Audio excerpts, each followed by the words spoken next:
Robert Winston's all about chemistry. It's elementary, people. Let's start today with in the beginning. Now, chemistry itself has been here ever since everything began. Nothing. Not us, not these pen vendors, not this clock, not this book, not this pen, not this pencil, not this sticky note, not this lip balm. None of this would exist. Not even that dye I'm using, like the one like these. Nothing would exist without chemistry. In fact, it's because of chemistry that things behave the way it is. It's because of chemistry and a little bit of physics that we figured out how to shoot a projectile that will go ahead really fast and spin so fast that it makes it so deadly. We even figured out how to freeze stuff instantly, and loads of other things too. And that's pretty much it.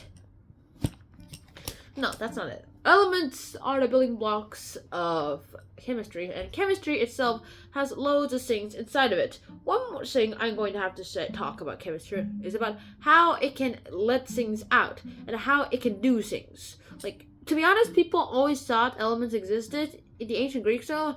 It's just that they thought there were only 4 elements. Later, Aristotle was like, there must be 5. I mean, there's this one element that doesn't seem to work out to be air, space, and stuff. In fact, they called it the 4 elements, and today we even used TV shows about it, but here's the thing. It's basically water, earth, fire, air. Let me do those in style. Water, earth, tung, pong, fire, air. Yeah, that's so cool. I love Avatar. And elements are literally everywhere. In fact, those are not the 4 actual elements. However, the actual elements are just the ones that we used and created a periodic table, noble gases, those kinds of things, which I can put up on my wall, there and there. I even put one in my bedroom. I love the periodic table of elements. I've even drawn my own.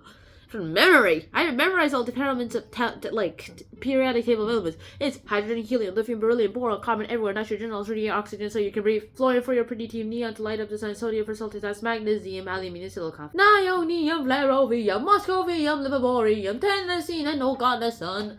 And then we're done. I can't believe that took like 3 minutes. Alright, okay, the video's now 3 minutes in, and let's just go ahead. Elements are literally everywhere, and let's start from the beginning.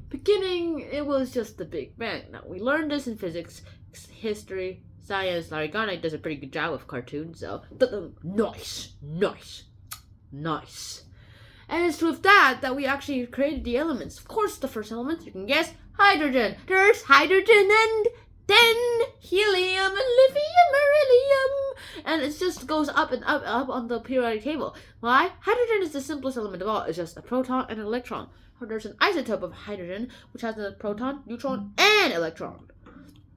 And then we created helium, which is just two of the atoms, 2 of the isotopes of hydrogen I just told you about, squashed together with fusion. And it's with that like little copy, paste, little edit, add in, tuk, tuk. And it's just with that, you can literally create anything. In fact, that's how the first elements were created. Later, we created lithium, beryllium, and it's also the reason why stars literally create all this. However, there is a dark side to all this. People thought that these guys are witches and wizards! Witches and wizards are evil! The church says they use magic to kill us! They use magic to discover how to summon a demon! And we want to call him Dormammu! No, let's call him the devil. No, Dormammu sounds better. The devil, or you are a devil! Fine. And that happened.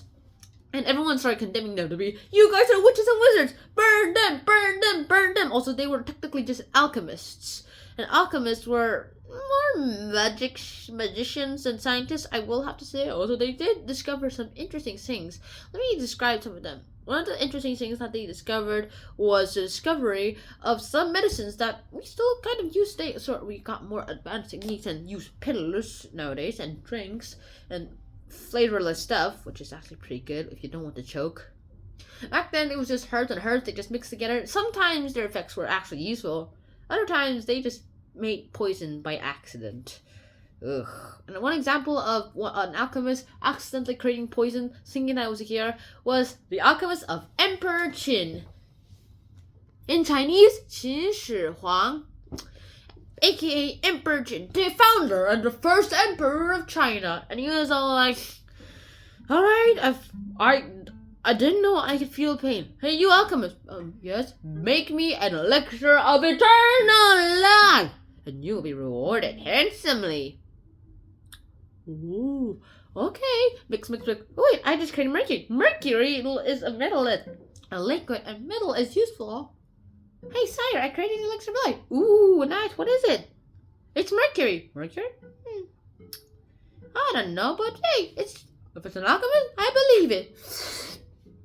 What? Oh, I'm mad. Oh, I can see stuff. Oh, you fired. Oh, no, you fired. Ah, pee. And like, the next day he's dead.